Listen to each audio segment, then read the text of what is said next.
Another two guitars fly the nest. The circle of guitars keeps on turning. I thought it'd be interesting to look at what I've got now, how my collection's evolved. It's an iconic British-made guitar. You know, look at the dust on this.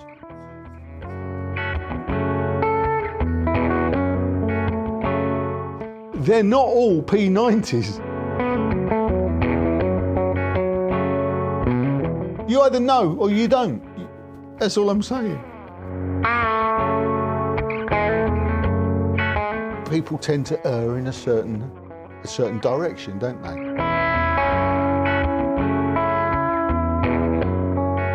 Phil McKnight, he's got a penchant for pointy guitars, isn't he? Trogley, he's all about bling, innit? More bling the better. I like scruffy juniors, basically. Guitaristas is proudly supported by Gear for Music.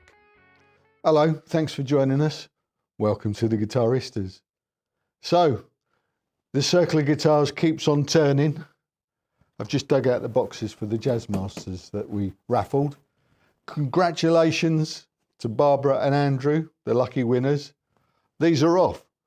The Squire's going to the States, and the American Fender, Manchester in England. It's a bit of a result for me, that. But a couple of people queried why I said, oh, I hope I didn't have to send them to the States. It was just a joke because it's a pain in the arse, you know, dealing with customs, but I'm happy to do it. So I've only got to deal with them on one occasion this time. So fingers crossed it all goes smoothly. But yeah, another two guitars fly the nest. Yeah, that's the saying, isn't it? Another two guitars fly the nest. The circle of guitars keeps on turning. And it made me sort of have a think about where my guitar collection is at now. 5 years, almost exactly 5 years since I started this tomfoolery on YouTube, since I started the channel. And before I started it, I had a nice collection of guitars. I think it was 65 guitars when I started on YouTube. Some nice ones, you know, and a few shit ones as well. We've all got to have some shit ones, haven't we? Actually, I don't think I've got anything that I would say is shit now. That's one of the ways probably that my collection has evolved. Because you kind of get rid of stuff, you know. You kind of every now and then you trade stuff in, don't you? And obviously I've been forced to do that because straight away when I started this channel, I started reviewing my guitars, the guitars that I had, buying a few. Well, no, yeah, I started buying guitars straight away because it was first and foremost an excuse to buy guitars. You know, the rest all just kind of happened. So yeah, I was buying guitars, and then I discovered that I was having to sell guitars to finance the buy-in, to keep it going. So it's all kind of evolved. And 5 years down the line, I thought it'd be interesting to look and see what I've got now. Now, here's a fun fact. As of today, not including these because they've gone, they're not mine anymore, I've got 50 guitars. I've only got 50 guitars left. So I'm net down 15 from running this channel. What's all that about? Yeah, it's clearly not worked, has it? Right, no, the point is, okay, I thought it'd be interesting to look at what I've got now, how my collection's evolved, and it does seem to have evolved, you know, into something that makes a little bit more sense. I think when I started, there was a little bit of a mishmash of stuff that I just picked up willy-nilly because I had money to spend. I was earning good money. If you don't know the backstory, I worked, and I say worked because I don't very often do it these days. I do from time to time, but I worked full time, if you can call it work, as a comedy producer, director, editor. I used to make comedy specials. Okay, I rarely do it now, but I was earning good money. This particular guitar. So let's start looking at the guitars, and because it feeds directly into this one. This one I bought because I was on a job in Hammersmith, London. I was filming a show for Netflix at the Hammersmith Apollo, the big one there. And I was staying in Hammersmith, and you know, it was the day before we filming or whatever, and wandering around, and I came across a pawn shop. It was a guitar pawn shop. I don't know what it was really. It was it had all sorts of stuff in it. So, you know, bits and bobs and some guitars. It had loads of Gibsons, as far as I could tell, hanging on the ceiling. So I was looking around, and there was stuff. You know, you got a clarinet there, you got an old radio there, a pair of boots, stuff, Gibsons, and this. And I thought, well, that's real. I knew it was real straight away, because I'd seen them, and it was 325 quid. So I thought, well, I'm in there. It's, you know, somebody's pawned it to buy drugs or pay the rent or whatever, haven't they? And I feel sorry for them, but I'm still delighted that I found it. It's a 2003 Gibson Les Paul Melody Maker. And it's an interesting thing, isn't it? I mean, it's a kind of a thing that they did for about 3 years, loosely based on the original Melody Maker, which was a 1959 guitar. This is very loose. It's only really, it's got the same shape, and it's a cheap version, and it's got a P90, which the Melody Maker didn't have, and it's got a Tune-o-matic bridge set up, which the Melody Maker didn't have, but it's got the right sort of headstock, and it's a fun thing, isn't it? And apparently this has got a neck made of cedar, and coffee stains on the back, where I imagine they were skinning up on. I mean, yeah, come on. But that was the first, as far as I can recall, the first single P90, Gibson P90, and it's a thing of beauty.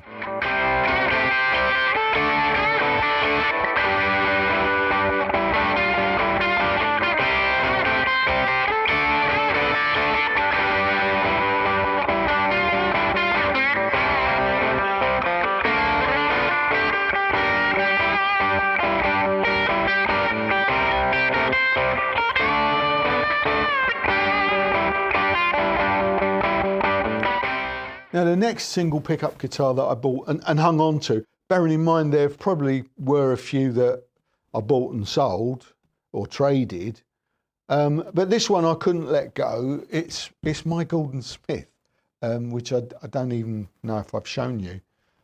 In all the time that I've run this channel, I've not reviewed it. I've not really done anything with it. It's a GS1, and it's an iconic British-made guitar. Gordon Smith was started in 1974 in Manchester, in England, and they were the punk guitars. Buzzcocks, amongst all sorts of other people, played these, and I had this custom built. You can still do it with Gordon Smith. I'll put a link to their website in the description box, because they're pretty affordable guitars that you can spec out. So, yeah, I spec'd it out. I think it's mahogany, and it's I can't remember. I do know I wanted a brass nut, so I got a brass nut. I had locking tuners, because those were the days when I thought you had to have locking tuners. They're good ones. They're Goto locking tuners, and it's got a Goto wrap over. It's not the original pickup. I changed it. I changed the original pickup and the wiring. And this is a Lola 50s low wind pickup. We're going to plug this in a bit and hear what that sounds like. This is my Gordon Smith GS1. It cost, 2016 I had this made, and I paid £890 for it, including a hard case, and I spec'd it out. They're a little bit more than that now, but if you fancy something unique, check them out.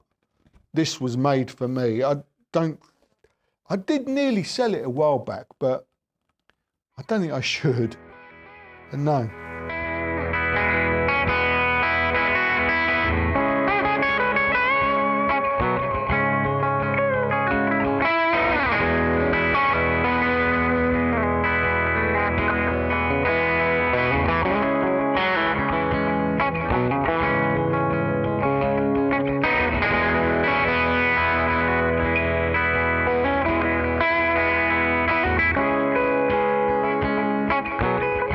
Now, this is something I don't think I'll ever sell.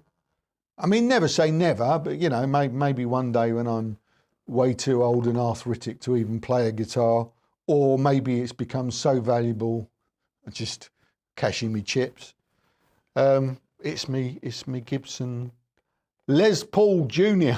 It's an SG, isn't it? No, it's a Les Paul Jr. because this one was made in 1962, and it says Les Paul on the headstock. So yeah, it's a real one. It's my number one guitar.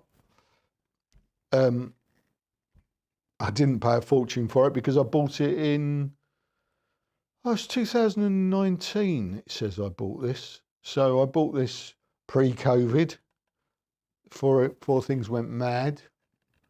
And yeah, I love it. And it's completely original, this guitar. Original tuners, original, it's cherry on the back and pretty faded on the front, as you can see. It's got the original, all the original wiring, nothing's been touched. Original wrap over, original warped thing. It's got a mark there where the original, I think they called them, I can't remember what they called those vibrolas now. It's a vibro, I can't remember anyway, but it's got the original in the it's got a crocodile case, and it's a thing of beauty. This is my Les Paul SG Junior, 1962.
Now here's an interesting one. It's another pre-COVID purchase.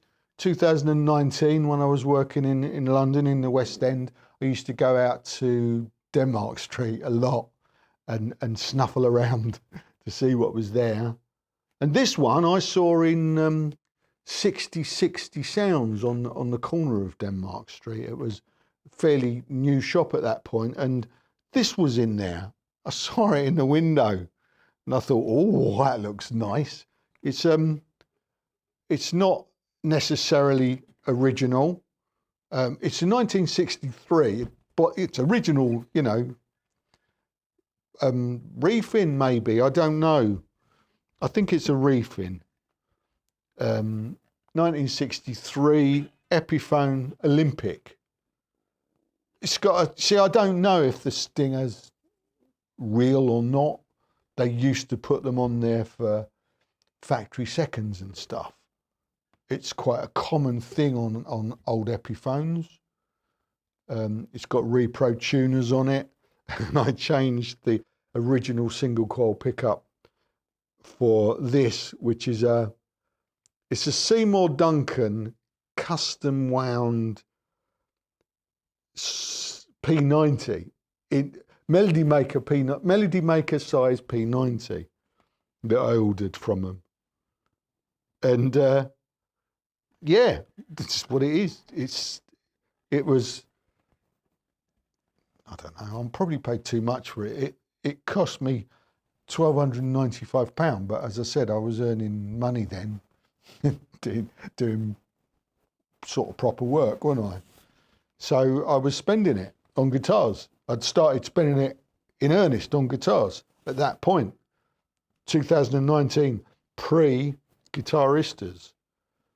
So I thought I'll have that, and it's brilliant, isn't it?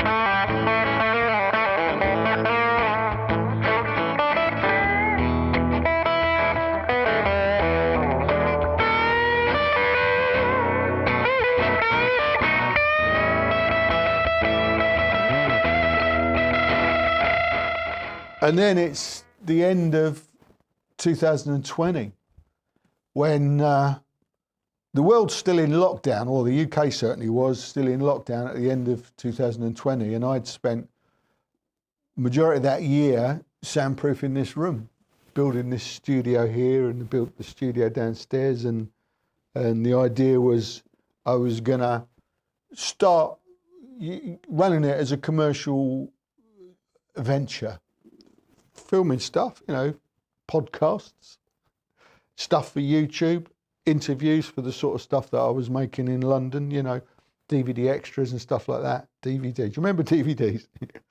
Yeah. But the world was still in lockdown, so and I'd bought a few guitars during lockdown. I posted them on Instagram at the time, and this channel was.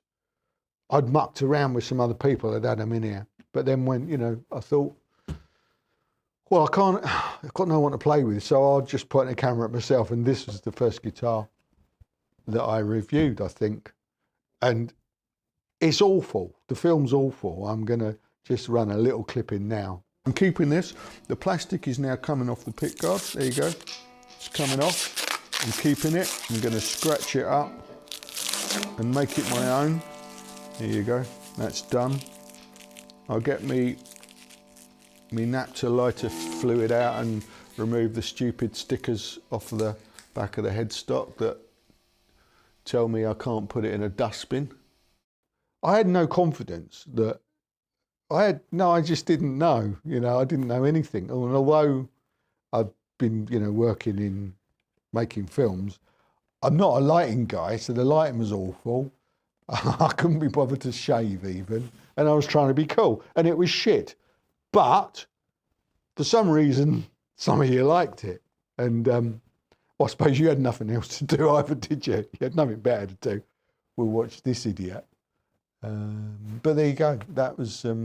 I've still got it, and it's the cheapest chips. What Epiphone do brilliantly, and this was actually super brilliant, because they'd finally re-released one of their original Epiphones with 3+3 Kalamazoo headstock, and it cost £349 then. You can still get them for probably £349 now, can't you? So well done Epiphone. It's not very often I say that these days, is it? This is a great little guitar. Now, you guys, if you've been following the channel for a while, you might remember Old Scratch, my ebony Les Paul Jr. That there's a shop in the UK called that I never used because they fucked me over with a Les Paul Junior that I bought. There's a film on the channel. I'll put a link in the description box. It was way back. It probably was in the early days of the channel. And look at the dust on this. Sorry, a little diversion there while I did my housework. Yeah, old Scratch, my ebony Les Paul Junior, the Gibson one. Do you remember it? It was scratched to fuck when I got it. Brand new, out of the box, scratches all over it. It looked like it had a Brillo pad attacking it. I don't know what had happened, but the shop, they refused to accept that it wasn't right. They were wankers about it. They wouldn't give me a refund. So I've never shopped there since, and I won't even mention their name, okay, because, well, life's too short to deal with. Eventually, I sold it to keep the circular guitars turning. I had an Epiphone tobacco burst one, which is also now long gone. But a little while back, they released the Billie Joe Junior version, which is brilliant, actually. It's brilliant. It's got a really nice neck. It's got a really fancy case. It's a lovely colour for a Junior. And it only cost £449. I don't know if you can still get these, but this is one that I've hung on to, and I shall hang on to for a little bit longer. I think I need to lie down after that. It's getting my blood up again, that was.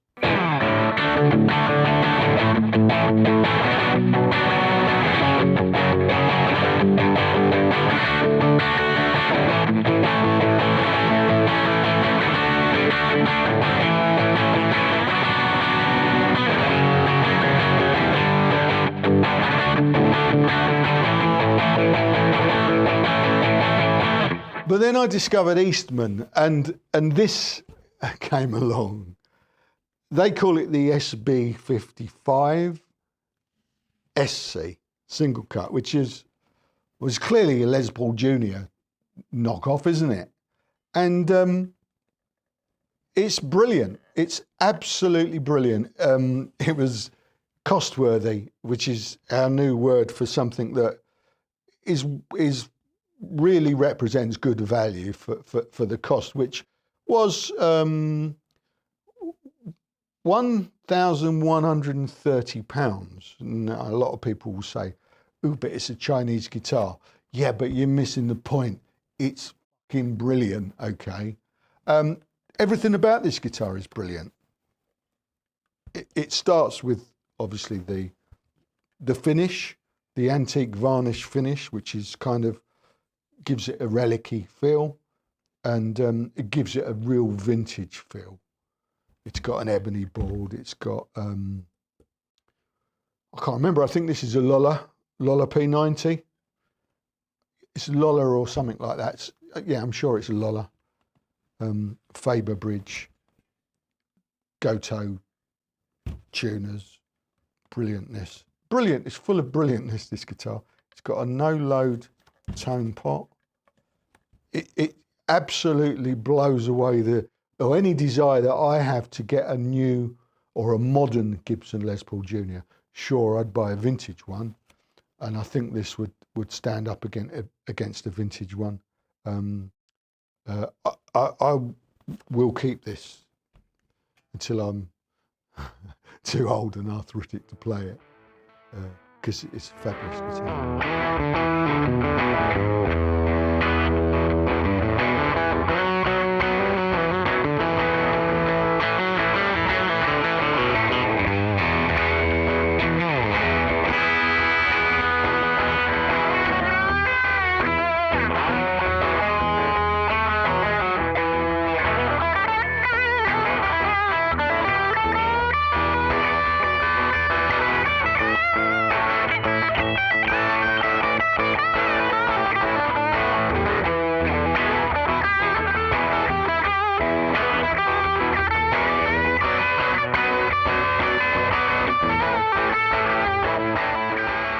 I was so impressed with that in very quick succession I bought their double cut version,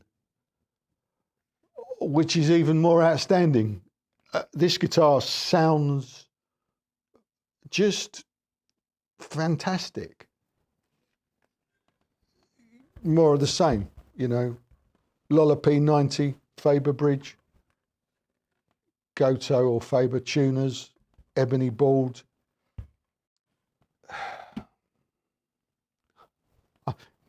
It's that good. Honest. £1,130 I paid for this one. If you can get one, you got to get one. If you like juniors, it weighs nothing. Yeah, this gives my 62 Gibson SG Les Paul a run for its money sound-wise, I think. And that's saying something.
Next, they're not all P90s. This is a good old, it's a Fender Esquire. I actually built this myself. There's a whole series on the Guitaristas TV channel. Check that out. There's a whole series where I built this from scratch.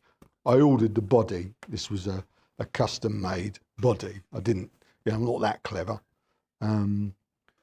And it's just a cheap neck actually, but a banging pickup. It's a Seymour Duncan quarter pounder for telly pickup, and it's wired for a Esquire, and obviously it's a Joe Strummer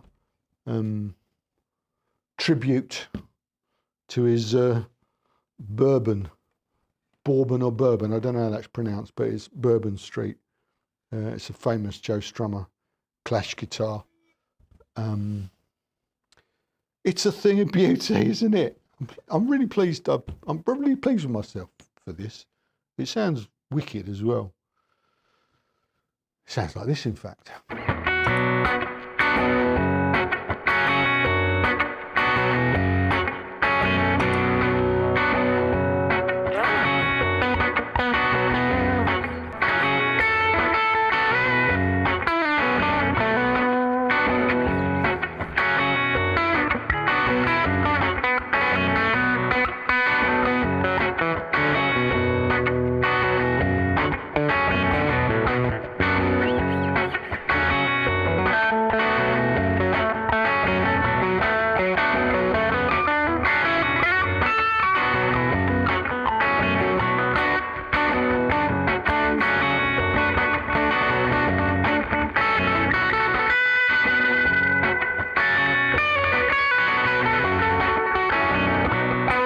Another one of these high quality knockoffs is this Maybach Albatroz 65 that I couldn't resist. I saw it online and I just thought, oh, it just looks so good. It's relict, and it's got high quality craftsmanship, components, and it just appealed to me. It's the whole junior thing. It's just a slightly different flavour of it, which I couldn't resist.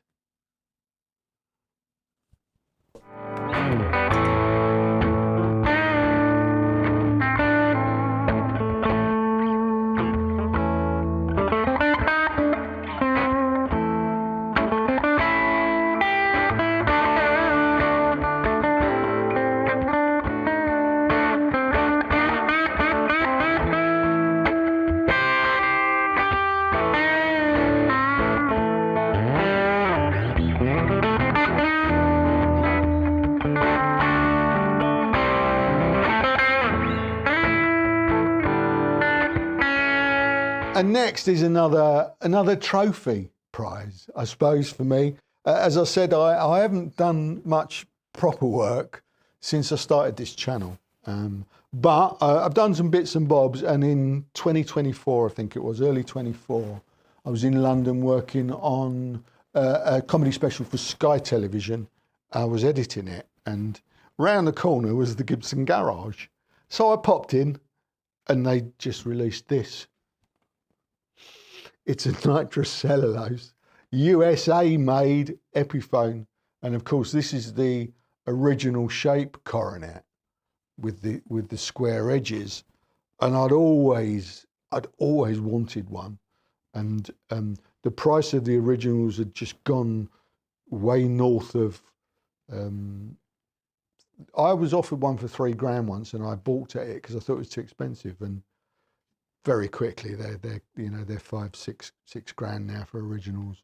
1959, I think this shape would have been. So when Epiphone re-released the USA version, which is to all intents and purposes vintage correct, I don't think they didn't have a P90 in the original, did they?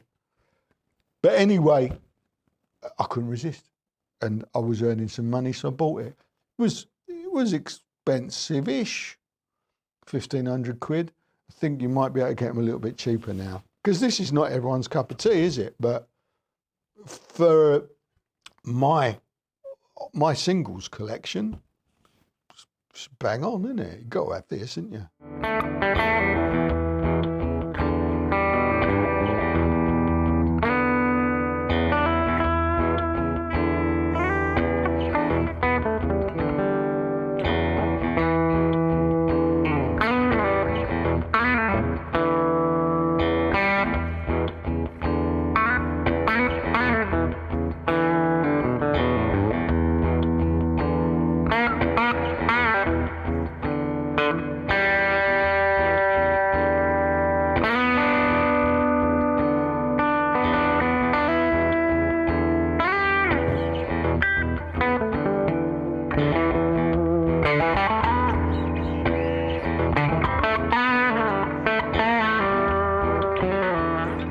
And next is another cheeky, gotta have it, Epiphone. Inspired by Gibson, so £549. This is the Youngblood SG, isn't it? Which came with a hard case. And it's got a nice neck. And it's an SG Junior. So, of course, I had to have it. And I'd recommend anyone getting one, because it's a cost-effective way into, it's a cost-worthy way, isn't it, into SG Junior love. You either know or you don't. That's all I'm saying.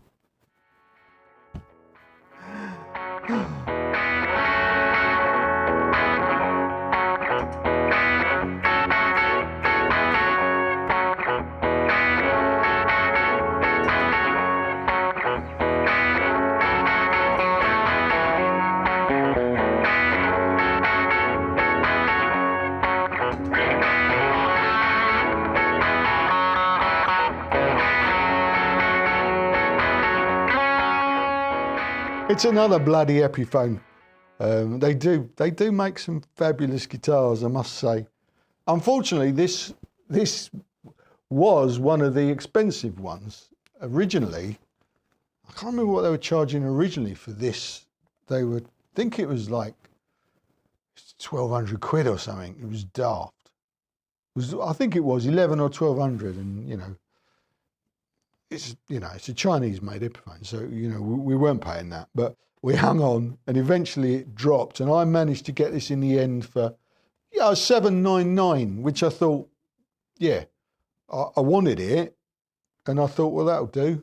So I picked this one up for $799, and it's a Firebird 1 with Firebird pickup. They call it Firebird Mini Humbucker pickup. It's a Firebird pickup.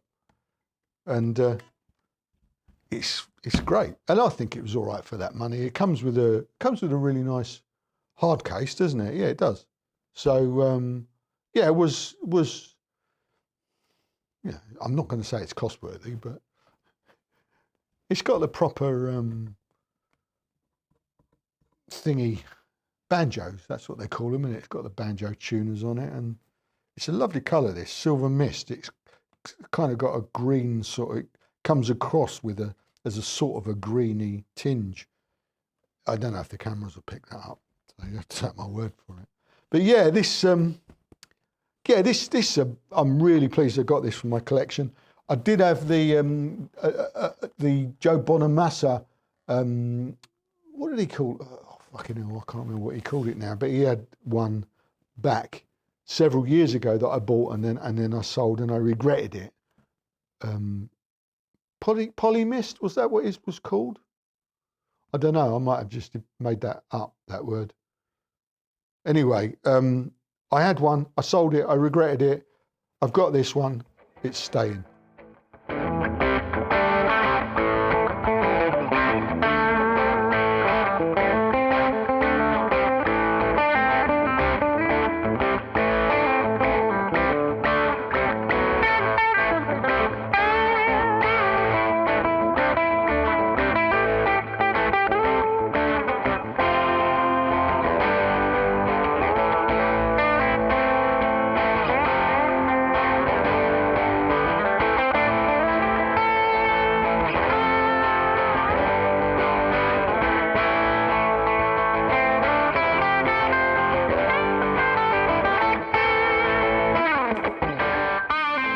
And finally, last but by no means least, is this little beauty, which is only a very recent addition to my collection. I picked this up from, it's a hartwood guitar, and this is called the 56. This has got a humbucker in the only position, and it's quite it's you know, like hartwood are great because they're kind of, there's a uniqueness, there's an originality about the guitars. It's not a complete rip-off. It's a familiar shape, but it's I suppose it's inspired by. It's got a nice neck. It's got locking tuners on this. A nice little hot humbucker, and it cost. Okay, it cost £199. So. What's not to love about that? Nice little addition to the collection. I shall either hang on to this, or this might be one of the guitars at Christmas. I'll donate some cheaper guitars to a local music college for youths.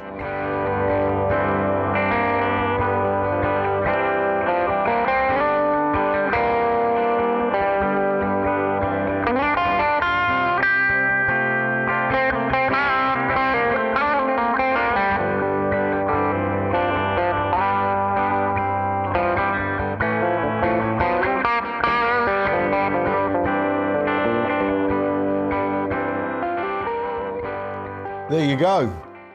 And I think what I forgot to mention was today we were just looking at the single pickup guitars in my collection, the juniors. So that was about 30% of my collection, and they're all single pickup guitars, which I think sort of sort of says something about my taste in guitars, doesn't it? I like scruffy juniors, basically. It's interesting that, because if you look at some other YouTubers, let's take a couple of examples. Landon Bailey, all Telecasters, wouldn't it be? Steve Cassidy, Starcasters and Strat copies. Phil McKnight, he's got a penchant for pointy guitars, isn't he? Like me, he's got some other stuff as well, but you know, people tend to err in a certain direction, don't they? And I imagine, well, I hope anyway, that a lot of you kind of share my taste in guitars. But certainly, you know, if you're into Strats, you wouldn't be banking on this channel, would you? Or PRSs, or you know, flowery guitars like Trogley, he's all about bling, innit? More bling the better. You know? Me, I scratch them up, don't I? I have them 5 minutes and I scratch them up. So, yeah, 14 there, 14 single pickup guitars, and they're just the ones that I've hung on to. I did promise earlier, there's a list of the ones that have flown the nest. There's more than 14 now. I didn't count them, but there's more. They've all gone. They are not necessarily because I didn't like them, but because, you know, at the time I couldn't hang on to them. I needed to flip them, to trade them, to sell them, to keep this circle of guitars going. But I think now I've got my head around this thing about, you know, I realised that I couldn't just keep spending what little money I was getting from the ads that you have to endure. That was all I was getting back for this for a while, until I've sort of now managed to build the TV channel, they're like Patreons really. That's my version of Patreon, theguitaristas.tv. That, you know, $5 a month subscription there supports everything, and obviously, you know, goes towards buying the guitars, and obviously I have to earn a living as well, because I'm not doing any proper work anymore. You know, I used to do proper work and earn proper money. I've been that off in favour of doing fun stuff and not really earning very much money out of it. But fortunately, I've got you know, patrons on the Guitaristas TV channel. I've now got support from channel partners, Gear for Music, which is incredible, and the odd raffle is raising funds. So hopefully, moving forwards, we can continue to do this. We can continue to curate what we do, or what I hang on to at least. So I've got, obviously, this is about 30% of my collection.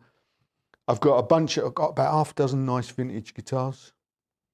I've got some tellies up on the wall there. You don't really see them because you can see one, I think, poking out, the one I reviewed last week. I'm going to hang on to that for a while. I've got some SGs. You can see some of them on the back wall.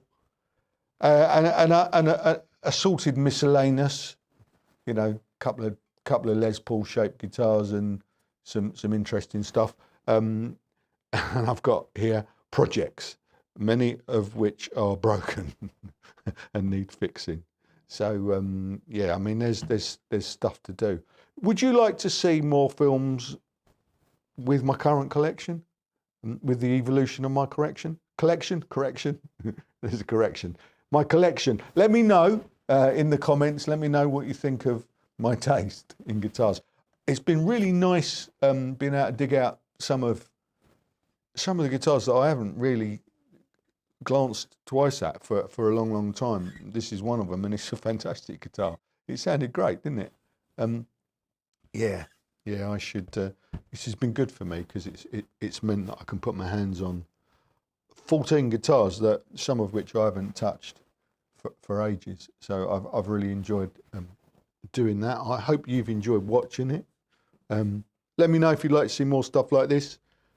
Come back next week and we'll do something else. I think we've got another guitar lined up for a review next week. So come back and find out what it is. Yeah, same time, same place. I look forward to seeing you then. Cheers for now. Ta-da.